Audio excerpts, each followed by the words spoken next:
Hola amigos, ¿cómo están? Buenas tardes, aquí estamos nuevamente en Caleidoscopio, este programa, pues donde cabe todo, un programa pensado para hacer un periodismo social, para hacer un periodismo, pues de temas que le interesen a la gente común, a la gente de a pie, a la gente como usted y como yo.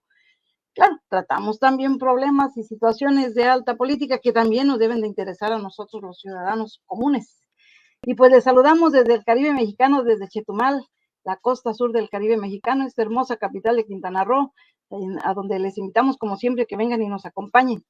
Aquí estamos transmitiendo, soy su amiga Rosy Covarrubias, como todos los viernes, a partir de las 6 de la tarde, hora del Caribe mexicano, pues les llevamos a ustedes charlas que pueden ser de su interés. Y en esta ocasión, pues no podemos dejar afuera un tema que, pues, si bien no es de aquí de México, tarde o temprano nos repercute y nos repercute a todos en menor y mayor medida. Son las elecciones, las recientes elecciones en Estados Unidos, donde pues nuevamente vuelve a ganar la presidencia Donald Trump. No es sorpresa para mucha gente, sobre todo para los seguidores de estos temas internacionales. No fue una gran sorpresa la llegada nuevamente a la presidencia de este personaje que pues no hay mesa política donde no se haya discutido ya y se haya analizado ya las repercusiones. Pero no podemos nosotros también dejarlo afuera porque todos tenemos nuestra opinión. Y en este caso yo tengo como invitados, y lo digo con mucho orgullo, a dos grandes amigos, a dos grandes personajes que son conocedores del entramado de la política a nivel internacional. Ellos se han movido en las aguas electorales en el país por varios años, pero eso no significa pues que no vean más allá de lo que hay dentro de las urnas, ¿verdad? Y pues quiero darles la bienvenida antes que nada a Javier Santiago. Javier, buenas tardes. Buenas tardes. Bienvenido, Rosy, Javier, ex consejero electoral primero del Instituto Electoral allá en lo que era pues antes el Distrito Federal, hoy Ciudad de México, y fue también consejero electoral del Instituto Nacional Electoral. Y hoy, bueno, como académico, como investigador, como escritor de temas de actualidad, pues nos acompaña aquí. Él por estos tiempos se mueve por ahí por la UAM, ¿verdad, Javier? La UAM Iztapalapa. La UAM Iztapalapa. Territorio libre de América. Exactamente. Y bueno, pues nuestro otro invitado es Juan Divildox. A él nos dice que no le gustan los títulos, pero yo siempre digo, caramba, se los ganó. Mi estimado maestro Juanito Divildox, hasta San Luis Potosí. Pues buenas tardes, Rosy, muchas gracias por invitarme y con tan buena compañía. No, por favor. Javiercito, que la verdad sabe es que estos es un temas honor muy para bien. nosotros. Es un honor para nosotros, para quienes hacemos Caleidoscopio, para pues los que hemos estado detrás de este proyecto, hoy poder por fin concretar este encuentro. Yo ya los tenía en la mira por ahí desde hace un tiempecito. Se da ahorita pues la coyuntura de las elecciones de Estados Unidos, un tema que yo sé que ustedes tienen fresco y que pues sus opiniones nos van a ayudar un poquito también a visualizar por qué preocuparnos o no preocuparnos, por qué estar pendientes de lo que pasa en el norte del país, cuando aquí en México pues estamos ahogados en problemas, en muchos problemas sociales, no solamente la cuestión de ahorita el narcotráfico que ya se ha incrementado su actividad en estados que antes creíamos muy tranquilos. Tenemos muchos otros problemas que nos agobian aquí a los mexicanos. ¿Por qué tener que voltear al norte? Digo, dicen que voltear arriba es porque está Dios, pero ¿estará en Estados Unidos? ¿Con quién empezamos, Santiago? Vamos a charlar un rato sobre este personaje, qué va a pasar, qué viene para México, qué se vislumbra para México, conociendo pues también la tendencia del gobierno actual. Bueno, tenemos que voltear hacia el norte porque pues creo que nunca como antes la economía mexicana está articulada a la economía de los Estados Unidos y la economía de los Estados Unidos está articulada a la economía mexicana. Ese es un aspecto central. Y bueno, y hay otro tipo de problemas, pues el futuro presidente, expresidente y futuro presidente Donald Trump los ha planteado como si México fuera responsable, el único responsable de esas situaciones. Hablo de la migración, que ya es un fenómeno mucho más amplio. En el pasado, no muy lejano, la mayoría de los migrantes ilegales hacia Estados Unidos eran mexicanos. El día de hoy ya son una minoría. Hay pues miles de personas de América Latina, ¿no? Guatemala, Honduras, República del Salvador, Venezuela, Colombia, Ecuador, Perú. Entonces, y el actual presidente, bueno, el actual futuro presidente, pues hace responsable a México de esa ola migratoria. Pero a mí me parece que hay que tener claro algo, estas olas migratorias se deben pues a la pobreza que hay en estos países, que también tienen su historia en la explotación que los Estados Unidos han hecho de las riquezas naturales en toda la América Latina. Luego el otro problema álgido es el narcotráfico. De manera particular se ha hecho toda una campaña en contra del fentanilo porque pues ha ocasionado un número muy importante de muertes en los últimos años. El año pasado fueron prácticamente 100,000 personas que fallecieron por sobredosis, como si México fuera el responsable del consumo. El consumo es responsable de los Estados Unidos por su historia social ligada al consumo de drogas, que desarrolló una cultura antidolor, ¿no? O sea, no les puede doler un callo porque ya se están tomando un analgésico, ¿no? En otras sociedades somos más tolerantes con el dolor, ¿no? Y no consumimos analgésicos de manera tan persistente, ¿no? Digo, México tiene una responsabilidad, sí, en el trasiego de la droga, en la producción de la droga, pero si no hubiera mercado en Estados Unidos, pues no habría productores acá. Hay un libro que próximamente va a salir y hicieron un adelanto de una entrevista al Mayo Zambada hace un par de años. El Mayo Zambada solo en su vida dio 2 entrevistas periodísticas, una en 2010 a Julio Scherer y ahora este periodista apellidado Osorno, y van a publicar un libro, pero hubo un adelanto, un periódico, donde el Mayo Zambada dice, no, pues nosotros estamos a cargo de un negocio que le es útil a los Estados Unidos, le sirve a los Estados Unidos, pues sí, para atender pues las adicciones que existen en ese país. Hay responsabilidades compartidas, y bueno, está el otro detalle que me parece muy importante, pues el contrabando de armas de Estados Unidos hacia México, que es uno de los factores que les ha proporcionado una capacidad para desatar la violencia a estas bandas muy importante.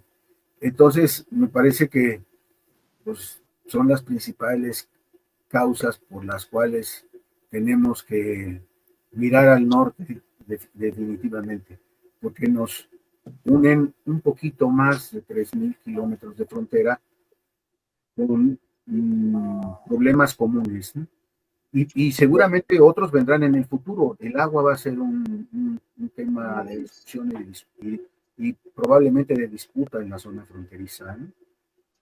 En la administración, en su primer mandato como presidente en Estados Unidos, Donald Trump prácticamente obligó a México a hacer un muro de contención ante toda la inmigración, ¿no? De hecho, una de los mayores grupos que llegaron a la frontera de Chiapas, pues se dio precisamente en ese mandato. O sea, ha habido constantemente flujos y caravanas, pero creo que la mayor caravana de los últimos tiempos se dio precisamente durante el mandato de Trump y obliga a México a hacer el muro de contención. Y lo peor es que pues el gobierno de México en esa época destina un presupuesto millonario para detener, incluso recordarán pues que estableció a la Guardia Nacional, bueno, en esa época directamente al ejército, la Guardia todavía no estaba constituida como lo que soy, para poder detener a estos migrantes. ¿Cuál sería, qué va a ser, conociendo ya la tendencia de México también en este asunto de migración? Juanito, ¿cómo ves? ¿Qué pasaría? ¿Qué va a hacer? ¿Qué tendrá que hacer en todo caso la presidenta Sheinbaum para poder afrontar? Es una situación inevitable, ¿no? Ese es un tema, tal vez no el prioritario, pero sí de los que estarán en la agenda desde los primeros días, ¿no? Sí, yo creo que tiene ante sí un gran reto la señora Sheinbaum, porque hay que tomar en cuenta no nada más lo que pasó en el periodo anterior de Trump, sino ir hacia atrás en esa historia de odio, amor que nos ha unido con Estados Unidos, parte admiración, parte envidia, parte, en fin, una serie de sentimientos que nos han traído en guerras y en cuanto Dios creó. Yo creo que la sociedad americana, la sociedad de los Estados Unidos está sufriendo grandes cambios.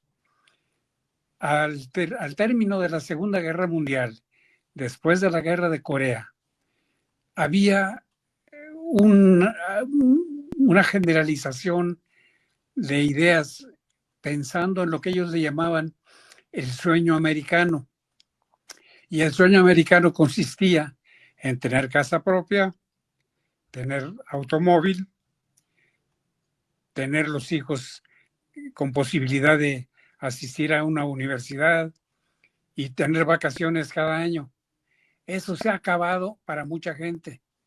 La economía de los Estados Unidos ha sufrido cambios muy fuertes. Yo creo que si algo se puede destacar es la grandísima y gravísima polarización que existe en ese país. Bueno, y no solamente en los Estados Unidos, en México también. Entonces, eso hace que las clases medias, medias bajas, aquellos que no tuvieron la oportunidad de educarse adecuadamente con estudios superiores o inclusive los de la escuela secundaria y preparatoria, ahora se sienten en desventaja con los inmigrantes y culpan a los inmigrantes de estar perdiendo sus oportunidades de trabajo. Creen que se los vienen a quitar. Yo creo que no es tal el asunto, porque, por ejemplo, se habla de que en los 3 primeros años de la presidencia del presidente Biden, ingresaron a Estados Unidos arriba de 6 millones de inmigrantes, pero con los flujos naturales de salidas y entradas, deportaciones, etcétera, ahora se conoce que el neto son 3 millones. 3 millones son muchos tal vez viéndolos desde nuestro punto de vista, pero para un país que tiene 340 millones de habitantes, estamos hablando de una proporción que realmente no es tan importante, pero sí es muy importante en el sentido que ha causado todos esos resquemores. Ahora, viene la relación con México. Seguiremos siempre teniendo los problemas en la frontera. Obviamente, sí hubo un gran flujo de inmigrantes que cruzaron México para llegar a los Estados Unidos. Yo creo que legítimamente, vamos, la migración no es un crimen, la migración es una necesidad, pero también hay que pensar que un solo país no puede ser el receptor de todos los migrantes. Ese mismo fenómeno se está viendo en Italia, se está viendo en Francia, en Alemania, donde la migración de los países, Canadá, en fin.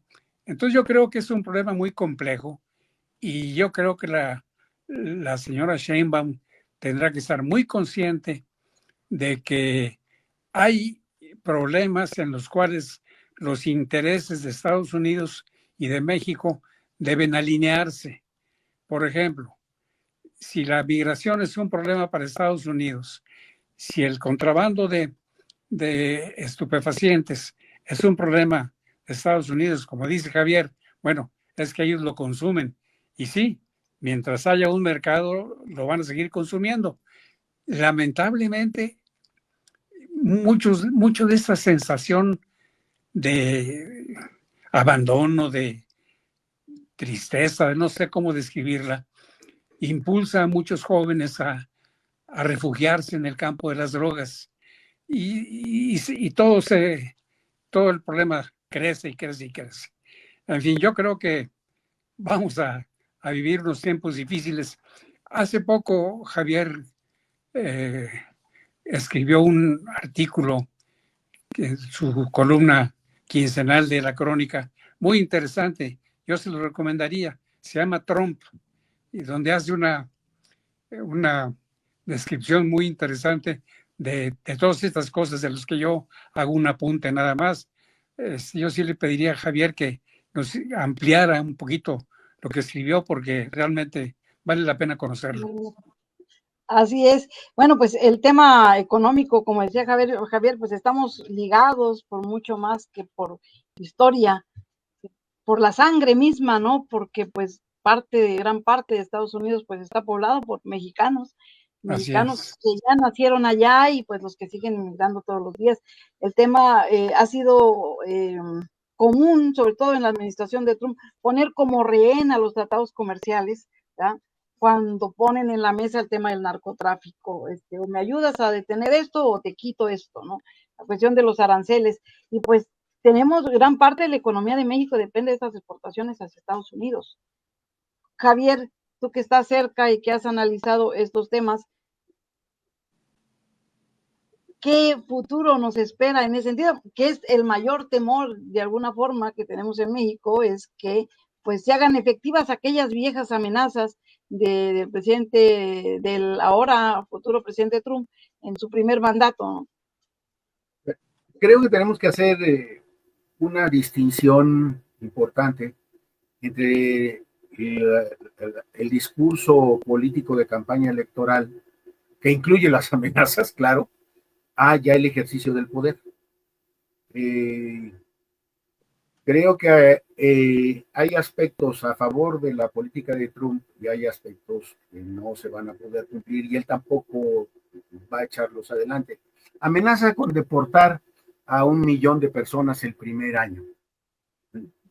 El, el costo financiero que tiene o tendría esta acción, o sea, en movilización de las fuerzas policíacas, de aduanas, de la Guardia Fronteriza, o sea, eso cuesta, y luego pues el costo de enviarlos a sus países.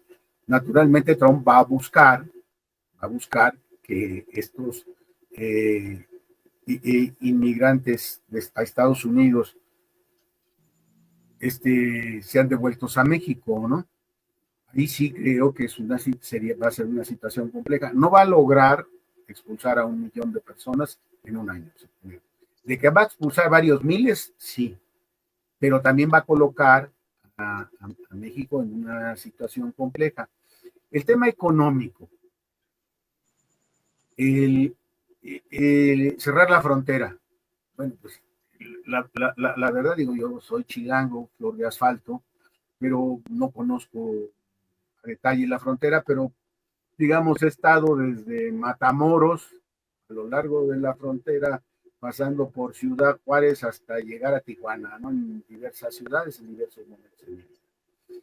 Entonces, pues no hay que ser un analista muy acucioso, muy inteligente para darse cuenta de la relación económica que hay, fluida, todos los días. Los mexicanos van a Estados Unidos a comprar, los estadounidenses vienen a México a comprar, a pasear, hay un intercambio comercial muy intenso cotidiano. Cerrar la frontera no solo perjudicaría a México, perjudicaría también a empresarios estadounidenses, desconocemos en qué dimensión. O sea, eso no lo va a hacer, no va a cerrar la frontera. Va a intentar poner incrementar algunos aranceles, es probable, sobre algunos productos, pero entraríamos a un litigio en base a los acuerdos del Tratado de Libre Comercio. Ahora, puede denunciar el tratado, el TEMEC, y salirse del TEMEC, pues en un acto de voluntarioso sí puede hacerlo, porque además tiene la mayoría del Senado y esa atribución del Ejecutivo, decidir salirse. Y las grandes empresas estadounidenses están ligadas a las cadenas de valor que tienen una línea de producción que va de México a Estados Unidos, van a aceptar así nada más el asunto del incremento de los aranceles para sus propios productos, o la suspensión de importaciones. ¿Se imaginan ustedes qué sería la suspensión de importaciones de autopartes hacia Estados Unidos? O sea, la economía automotriz, en el caso de México, representa el 20% del Producto Interno Bruto de México. Y la mayor parte se va a Estados Unidos. Entonces, la propia industria automotriz de Estados Unidos requiere de las autopartes mexicanas. ¿Podrá haber algunas acciones? Sí, pero de eso a suspender totalmente el comercio automotriz entre México y Estados Unidos, pues sería muy difícil. ¿Por qué? Porque metería en crisis a las empresas automotrices estadounidenses, podrían quebrar algunas de ellas. No olvidemos que Obama la salvó a la industria automotriz estadounidense dándole créditos. A diferencia del Fobaproa de México, Obama fue muy abusado y les dijo, bueno, yo les voy a prestar para que salgan de la crisis, pero me lo pagan. O sea, el Estado. Intervino el Estado, ¿eh? Y nadie puede acusar a Obama de ser comunista, ¿verdad? Intervino el Estado para salvar a la industria automotriz. Entonces, la crisis de la industria automotriz en Estados Unidos implicaría una crisis no de la economía de Estados Unidos, sino del mundo. O sea, pues está articulada a cadenas de producción mundial. Entonces, tenemos que hacer esta distinción entre estas amenazas, mensajes durante la campaña, a lo que realmente va a poder hacer. Ahora, lo que sí es real es que Trump representa a un sector del empresariado estadounidense algo nacionalista, ¿no? que también se percataron de algo muy importante. Se dieron cuenta que la relocalización de las grandes empresas estadounidenses en México, en China, en Vietnam, en Tailandia, en donde la mano de obra es barata y tienen mayores tasas de ganancia, al paso del tiempo les ha creado una situación de pobreza y de marginación que ya Juan había argumentado inicialmente. Y eso ha creado un disgusto social muy grande. Ahora, lo que sí supo Trump fue explotar ese disgusto social. Que la gente está incómoda, está molesta, porque hace culpable a quienes gobiernan de su situación. Bueno, pues estaba gobernando era Biden. Y luego hay que agregarle los errores de campaña, de no renunciar, bueno, de pretender la reelección cuando ya no se está en condiciones. Así es. Hay algo muy importante, con esto concluyo esta parte, esta intervención. Creo que hay que tener claridad de qué momento uno pues, se retira de escenarios pues, donde las contiendas son muy intensas, ¿no? Sí, eso le hizo perder también de alguna forma votos, o sea, ganar votos a Trump, porque pues mucha gente se decepcionó, mucho votante se decepcionó, ¿verdad? De primero no querer renunciar y pues después, bueno, que la presidenta pues en primera instancia se la veían con buenos ojos.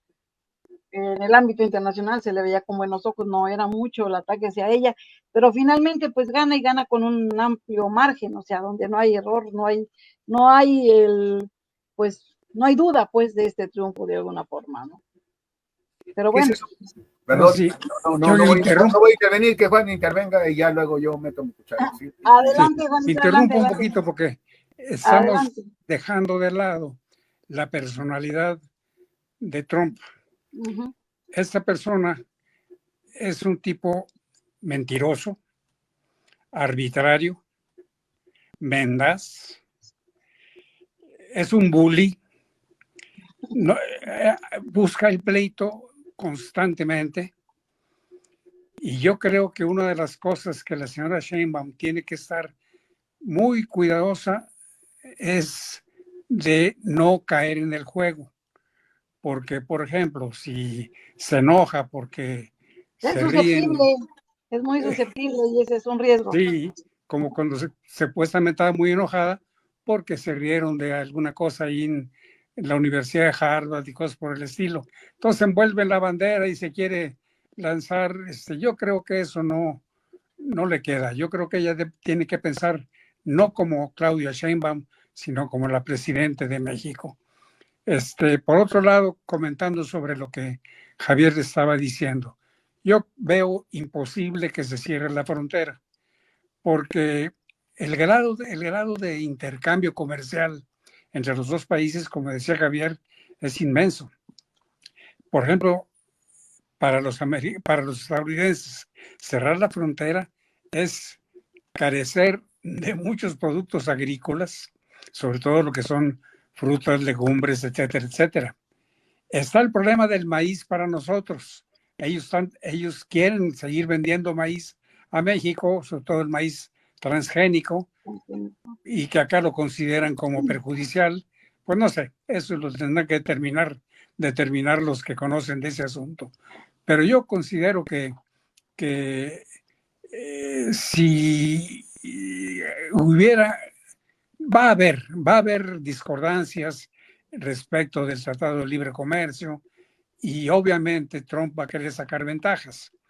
Entonces ahí los que vayan a negociar tienen que ser muy fríos, muy pacientes y no irse con las fintas, porque este tratado es el de mayor éxito mundial, es donde el comercio entre los tres países es verdaderamente inmenso.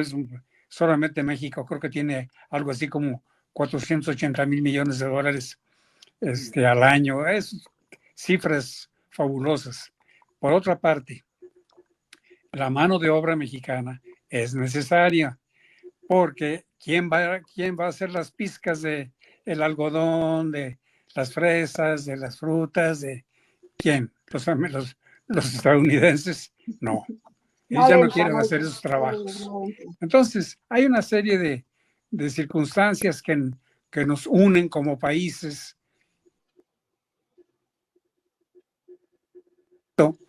Lo que hemos hecho. Entonces, pues yo creo que no vale la pena meternos en líos. Iba a tener que ser muy fría va a requerir de una asesoría a la presidenta, de alguien que sea menos emocional y que vea las cosas fríamente, ¿no? Porque si no, sí va a caer a la menor provocación. Y Así este es. señor, pues esa es una de sus armas favoritas, ¿no? Provocar, Absolutamente. desestabilizar emocionalmente, ¿no? Sí, atacar. Atacar. No pedir disculpas nunca. Y yo creo que ahorita llega No, todavía más envalentonado y con un panorama diferente porque ya sabe exactamente a dónde va, ya lo vivió, exacto. ¿sí? Y viene también de una serie de ataques personales, de cuestiones legales, ¿verdad? Entonces, pues esperemos si no llegue con mucho revanchismo y eso lo haga enojar más. Y cuando le toque sentarse a la mesa con los mexicanos, pues esperemos que no saque ahí, ¿no? Ojalá que no. Pero bueno, hay muchas cosas ahí para entretenernos con esta llegada de Trump a la presidencia de Estados Unidos. El presidente antiguerra. Yo creo que eso sí tenemos que, o sea, ese es una característica de Donald Trump, que ha sido de los presidentes que no confrontó, que no promovió, que no. Él se ha centrado a su propia guerra interna, ¿no? Javier. Pues Sí, pero ya el mundo no es su primera presidencia de 2016 a Ah, 2020. O sea, la guerra entre Ucrania y Rusia, eh, que conceptualmente ahora se llama guerra híbrida, porque pues no solo es una confrontación militar, sino económica, cibernética, cultural, deportiva. A mí me parece que son extremos de los países capitalistas desarrollados, de la OTAN. el no permitir la participación de los deportistas rusos en los Juegos Olímpicos, cuando pues, los Juegos Olímpicos lo que intentan pues, es acercar pacíficamente a las naciones en una relación pues, saludable, ¿no? Y emocionalmente saludable para tratar de limar asperezas. Entonces, la guerra va a extremos. No va a terminar la guerra, porque además los nacionalismos europeos han resucitado lamentablemente, pero los nacionalismos europeos tienen una característica. Históricamente son antirrusos. El gran rival de las potencias europeas, fuera Prusia, fuera Francia, fuera Gran Bretaña, eran los rusos. Eran los rusos. Y además tienen cuentas históricas entre ambos bandos que cobrarse. Los polacos y lituanos conquistaron Rusia una temporadita, ¿no? Luego los rusos conquistaron Polonia, conquistaron Lituania, Suecia misma invadió Rusia y controló parte de su territorio, pero luego los rusos, pues también el imperio ruso pues, recuperó territorio. O sea, estos nacionalismos, el problema que tienen, que también existe, ha resucitado el nacionalismo ruso, hay que decirlo, ¿no?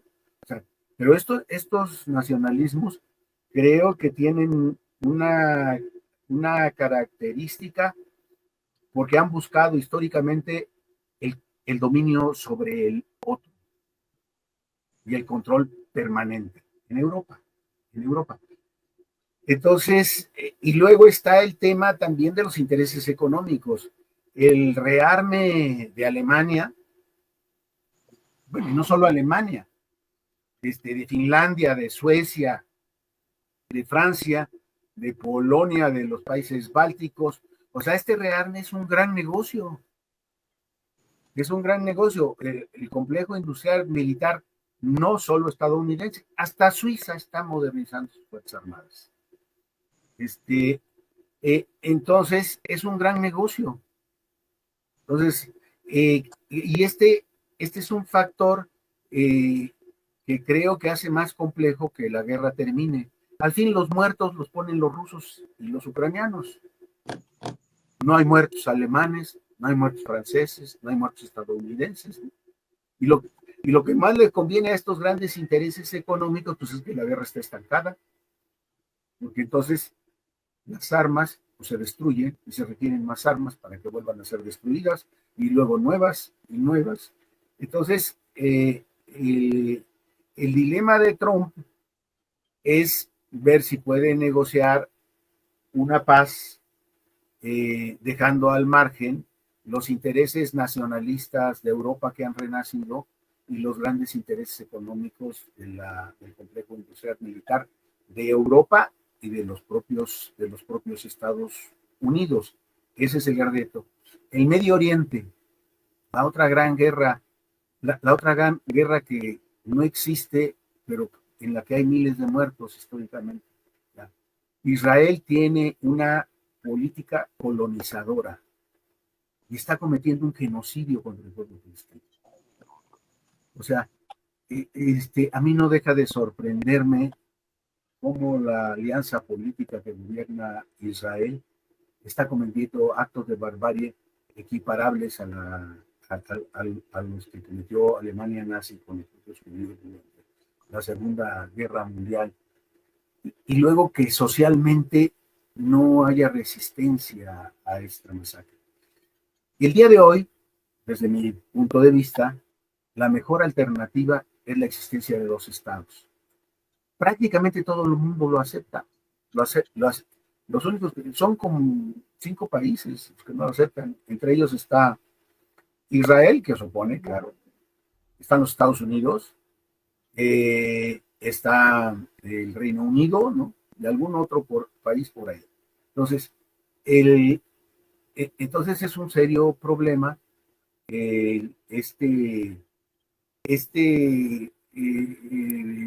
fundamentalismo judío. Todo fundamentalismo religioso es dañino para la convivencia social. Y el fundamentalismo religioso judío no le pide nada al fundamentalismo islámico. Entonces, digamos, en la lógica de la confrontación, y Israel sin el apoyo de los Estados Unidos definitivamente no podría enfrentar esta guerra, porque no Continuar. es el armamento de los Estados Unidos, pero también está el gran negocio. Pues sí. Y ese no va a acabar por muy pacifista que se quiera mostrar Trump. Sí, no, o por la voluntad que tenga. Es un contexto que empuja a la guerra de grandes intereses. Entonces, creo que el problema es ese. El gran negocio. El gran negocio. Hay un gran negocio y el nacionalismo. Y también el nacionalismo extremo de Israel. Sí.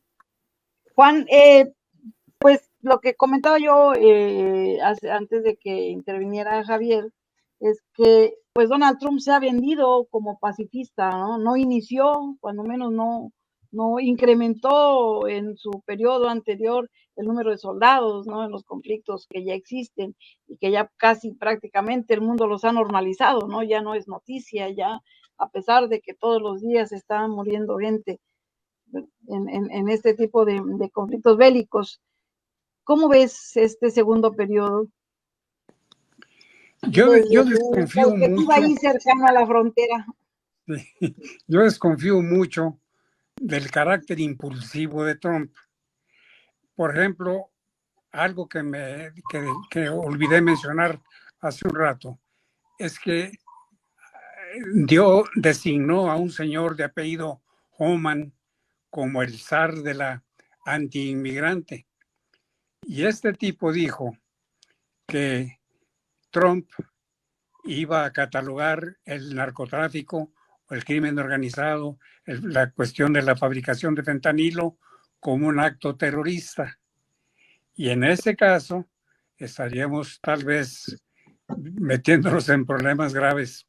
Ojalá que no se le ocurra tomar medidas que causen conflictos, aun cuando qué bueno que endurezcan las medidas en la frontera, tanto en la venta de armas como en vamos, no ser una coladera para el paso de fentanilo y drogas de todo tipo. Ojalá que por ahí nos beneficiemos. Yo la verdad lo digo a título personal, si en alguien no confío es en este señor. Me causa muy mala espina y no de ahorita, de hace muchos años. Yo viví 12 años en Estados Unidos después de que terminé mi actuación electoral y hice algunas amistades por allá.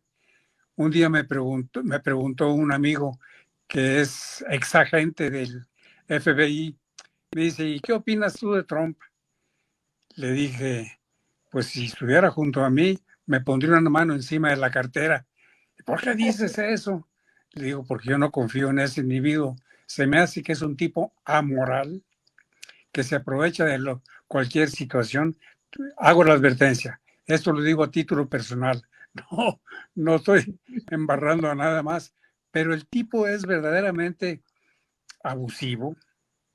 El tipo es un narcisista neto. Narcisista, eso iba a decir. Exactamente. Y sí, yo creo que se manda besos constantemente en el espejo. A mí una persona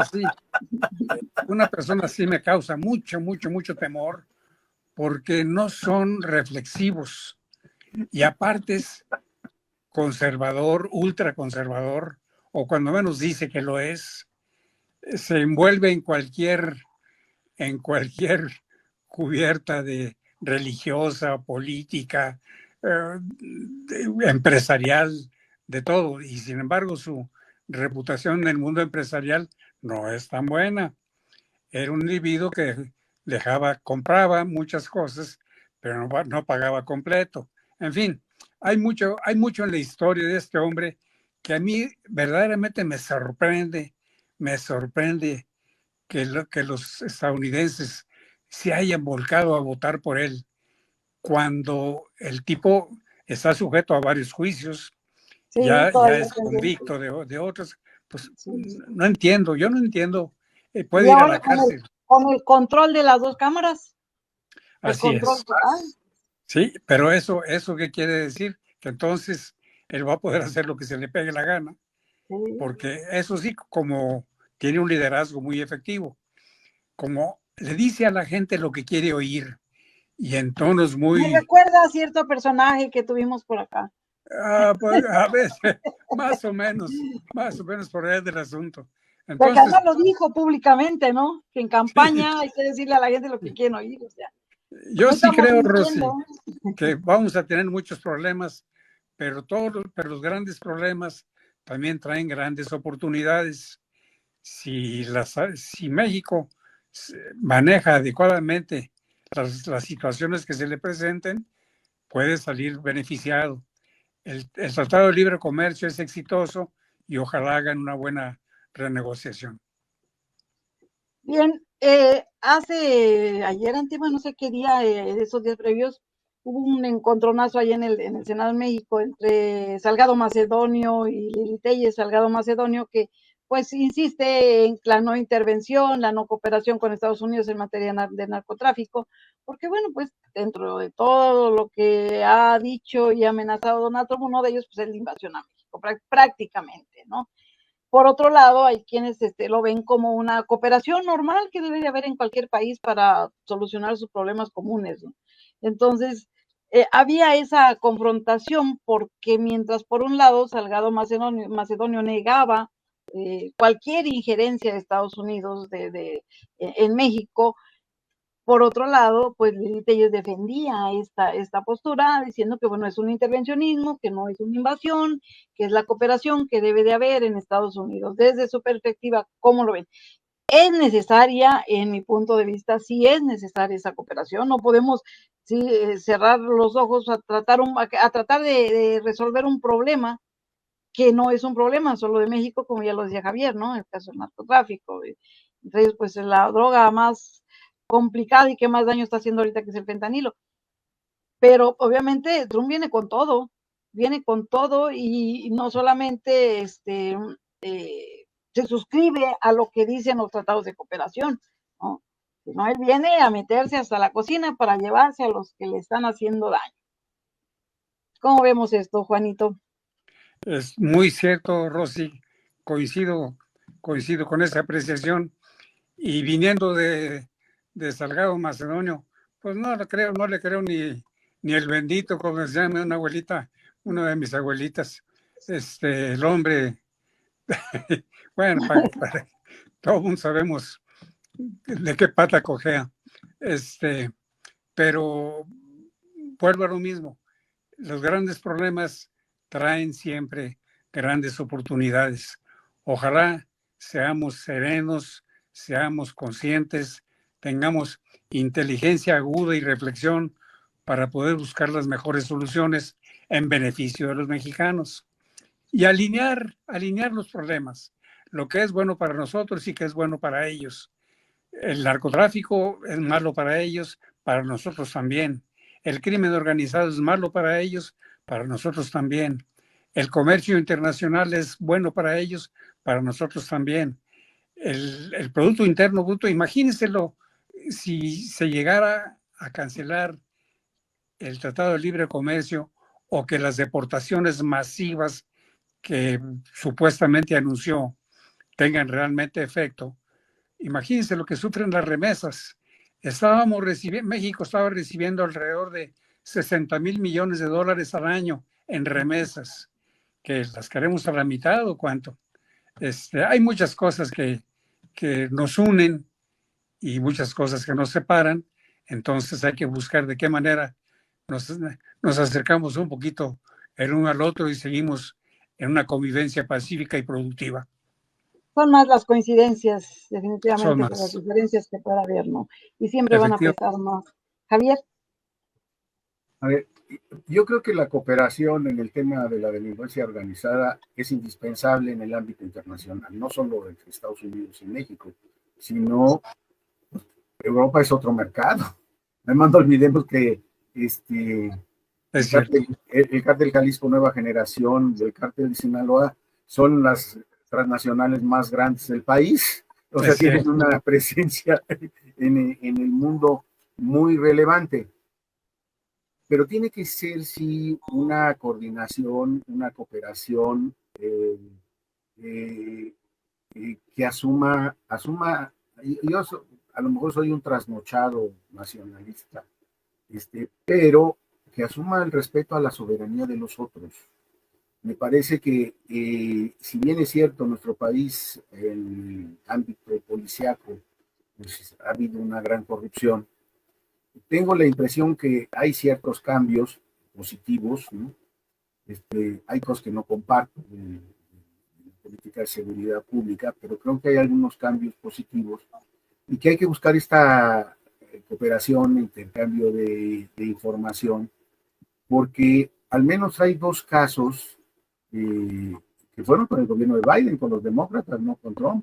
El caso del exsecretario de la Defensa Nacional que fue detenido en Estados Unidos, y luego fue dejado en libertad como parte de un acuerdo diplomático. Yo no digo que sea culpable, pero tampoco digo que sea inocente. O sea, creo que en el ambiente quedó el asunto de una investigación nebulosa, ¿no? En que no hay una conclusión definitoria a favor o en contra, ¿no? Entonces, y eso siempre pues, acarrea dudas. Ahora sí que el sospechosismo pues se desata, ¿no? Y el otro tema es el secuestro del Mayo Zambada, que creo que está claro ahora que es un secuestro. Los Estados Unidos no informa qué pasó con el piloto ni con el avión. Por favor, o sea, ¿cómo que no saben? Ni va a informar. Ni va a ¿Cómo que no informar. saben dónde anda el piloto? Digo, pues si hay algo de que se jactan los estadounidenses, sobre todo después de la desgracia de las Torres Gemelas, pues, de su espacio aéreo, ¿no? Entonces, ¿cómo que no saben? Digo, los indicios son de que se secuestró al Mayo Zambada en territorio nacional y fue un operativo de fuerzas de seguridad de Estados Unidos. Haya sido el FBI, haya sido la DEA, haya sido la Agencia de Seguridad Nacional, haya sido la CIA. Es que ahora sí que haya sido quien haya sido, todo indica que fue un secuestro. Y acá ni cuenta se dieron. Es que si les avisa no se hace. Por eso, ni cuenta se dieron, pero podrían haberle avisado cuando iba volando, ¿no? Al menos. Ya no lo podían bajar. Sí, pero a lo que me refiero es de que sí debe de haber al más alto nivel, ¿no? No van a hablarle al policía de la esquina, pero bueno, un telefonazo de presidente a presidente, creo que acciones de esa naturaleza requieren ese nivel de comunicación. Y esa confianza. Sobre todo la confianza, porque eso es confianza. precisamente lo no que, le vamos a decir la desconfianza es lo que originó esto, ¿no? Sí, porque ya no sabemos pues, con qué bando anda el secretario, en aquel entonces era de la Policía Federal Preventiva o ahora cualquier secretario relacionado con la seguridad. No, un telefonazo de presidente a presidente. Entonces, eso obviamente crearía un ámbito que va a decir, oiga, pues ya nos traemos al Mayo, ¿no? Y bueno, pues ahí había un diálogo de primer nivel, que creo que es lo que habría que buscar. Entonces, yo sí creo que debe de haber coordinación, pero una coordinación también respetuosa y con reglas claras. Y hay otro aspecto que es importante. Los Estados Unidos no aceptan que tienen corrupción en sus instancias gubernamentales. Claro que la hay. Pues claro que la hay. Sigo, pues, ¿a poco creen que los dólares solo atarantan a los funcionarios mexicanos? No, Pues, ¿por qué puede pasar tanta droga a Estados Unidos? ¿Hay complicidad de las instancias de seguridad de México? Sí, sí, sí. ¿Y quién la distribuye allá? ¿Y quién la deja pasar de aquel lado? ¿Y quién la distribuye? Y luego, ¿quién la distribuye? Y luego para ellos no tienen mafias, o sea, no tienen cárteles, o sea, son los distribuidores, pues son un grupo de menudistas, ¿no? Algo así, casi como tianguistas de la droga, ¿no? Digo, por favor, o sea, no asumen que tienen mafias, que además hay un concepto que hay que recurrir a él, creo ya, de cierta manera novedoso. No es nuevo de ayer, pero es reciente, las redes de macrocriminalidad, que incluyen a las policías, a los jueces, a los ministerios públicos, a políticos, a legisladores, a miembros de las iglesias, que se benefician de los recursos obtenidos por el narcotráfico. Entonces, estas redes de macrocriminalidad requieren ser desmanteladas. En México, sí, pero en Estados Unidos también. Pero hay que aceptar que existen para poder atacarlas. La novela del Padrino y las películas del Padrino son superadas por la realidad. O sea, totalmente, bueno, y superadas por la realidad de la época que describen. Digo, y el día de hoy, pues obviamente que hay grandes redes. Miren, hay un cálculo que se mueven dos cifras extremas de lo que representa el ingreso del narcotráfico a nuestro país. Las ganancias son de 40 a 90 mil millones de dólares. Esos son los cálculos que hacen algunas instancias internacionales. Vámonos por la cifra pequeña. O sea, ahora sí, veámonos conservadores. La cifra pequeña, 40 mil millones de dólares. ¿Cómo lavamos 40 mil millones de dólares? El Mario Zambada puede lavar 40 mil millones de dólares con sus ranchos, con la guardería que tiene su hermana. O sea, no, tienen que entrar los grandes circuitos financieros. De otra manera no se lava. Entonces hay una red de macrocriminalidad que incluye empresarios. Y si no empiezan por ahí, pues... No, pues es que hay que tener claro el fenómeno, pues para entonces tomar medidas para atenuar el fenómeno. Yo creo que el problema de la delincuencia es tan complejo y tan difícil que eso de plantearse que van a terminar con la delincuencia organizada en un par de años es una quimera. No, pero hay que avanzar, pero hay que tener claro que hay redes de macrocriminalidad. Yo solo, por último, recordaría nada más para esto de la iglesia, los hermanos Arellano Félix se pudieron entrevistar con el cardenal Prigione cuando el asesinato del cardenal. ¿Fueron a confesar? Sí, no, en la Ciudad de México, en la Nunciatura Apostólica, ahí se entrevistaron. Y los servicios de seguridad del Estado sabían, estuvieron enterados, el propio presidente Salinas, pero como los hermanos Arellano Félix iban a explicarle a Prigione que ellos no habían matado a cardenal Posadas, o se iban a argumentar en su defensa, no los tocaron. Además fueron a dejar su diezmo también. Bueno, es público los beneficios de la Iglesia Católica en Tijuana, derivado de las limosnas que daban los Arellanos Félix. Además, la madre de los Arellanos Félix, que era muy religiosa, pues también tenía su sacerdote de cabecera, que se veían beneficiados con estas aportaciones pías, ¿no? O sea, entonces esas redes son muy amplias, pero hay que decir, bueno, hay una red, vamos a investigar cómo está la telaraña, ¿no? Y entonces actuar en contra de todos los niveles de la telaraña, pero aquí en Estados Unidos, ¿no? Y luego también... Hay que empezar por desempañar su espejito. Es correcto. Para verse tal cual. Es correcto, porque además pues, México tiene su historia de sus redes de macrocriminalidad, Estados Unidos tiene la propia. ¿Sí? Y de ahí al resto del mundo. Sí, claro. Creo que ahorita ya superó a la misma iglesia, ¿no? Como una de las empresas más poderosas del mundo, las farmacéuticas. Yo creo que ahorita es el narcotráfico. Sí, también. Que eran los poderosos del mundo, ¿no? La iglesia y las farmacéuticas, y ahorita pues es el narcotráfico. Es un problema complejo. Es un problema complejo que sin duda, como tú comentas, tienen que empezar pues por arriba, por la parte macroeconómica. Y acá abajo, a ras de tierra, pues el trabajo con las familias, porque al final de cuentas la delincuencia, los jóvenes que andan ahorita de sicarios haciendo tanto daño por el país, vienen de una familia, que a veces la misma familia o sabe en qué están y mejor se callan por seguridad propia, ¿no? Entonces, el trabajo, los programas sociales tienen que enfocarse también a trabajar con las familias, ¿no?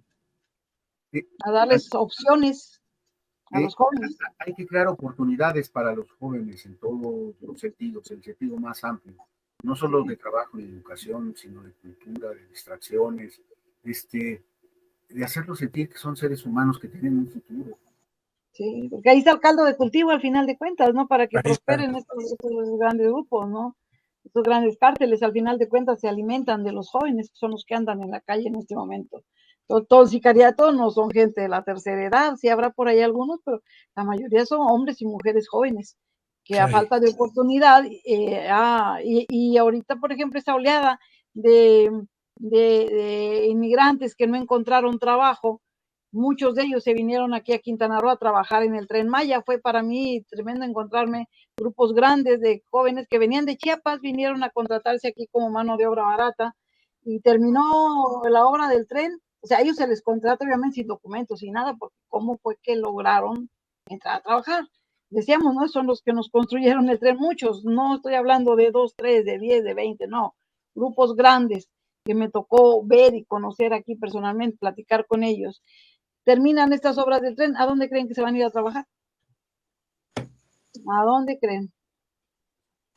Y algunos vendrán por ellos y otros llegarán solitos. El problema es complejo, nos toca a nosotros como ciudadanos, como comunicadores, trabajar al interior de nuestras familias, empezar acá lo que nos toca. Yo creo que es un trabajo conjunto, no es un trabajo solo del gobierno. Nosotros también como familias tenemos que empezar o no empezar, sino fortalecer los valores, fortalecer el trabajo interno y evitar que nuestros jóvenes pues se vayan. En algún momento habrá un punto de quiebre de todo este entramado, ¿no? Pero bueno, es un tema que cuando menos nos desahogamos, ¿no? Porque decir que se puede resolver, pero cuando menos lo analizamos. Pues yo espero que contribuyamos con un granito de arena para crear conciencia. Sí, sí, exactamente. Y hay muchas vertientes por donde trabajar en la parte nuestra como ciudadanos comunes, ¿no? No solamente la autoridad, no solamente la policía, no solamente esperar que Donald Trump venga aquí a ver qué hace, a resolvernos nuestros problemas cuando no pueden resolverlos de ellos, ¿verdad? Pero bueno, les quiero agradecer profundamente, Javier, Santiago Castillo, gracias por... No, nada que agradecerlo, sí, agradecido soy yo.